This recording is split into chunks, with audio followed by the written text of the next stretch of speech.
నమ్మనని వాళ్ళు నమ్మరు, అంతే తప్ప. ఇప్పుడు నీ ఒపీనియన్ ఎవరినో తీసుకొచ్చేసి ఇప్పుడు గరికపాటి గారు అన్నారు అంటున్నారు. మరి మీరు గరికపాటి గారు చెప్పినవన్నీ నమ్ముతున్నారా? లేదుగా. అంటే ఇప్పుడు ఆయన ఒక వక్తలాగా ప్రతిదీ కూడా ఆయన చెప్తా, అంటే ఆయన చాలా వరకు అన్ని మంచి విషయాలు చెప్పడం జరుగుతుంది. సో ఆయన కూడా చాలా మంది, కొన్ని వేల మంది ఫాలో అవుతారు, లక్షల మంది కూడా ఫాలో అవ్వచ్చు.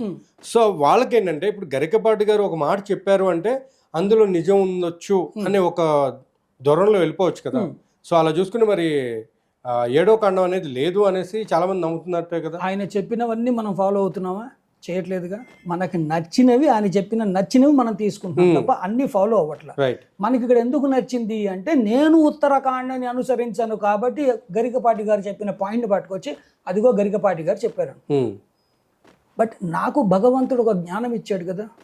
నేను ఉత్తరాఖండ్ నేను ఫాలో చెయ్యను, ఎందుకంటే నేను శృంగేరి పరంపరలో ఉన్నా కాబట్టి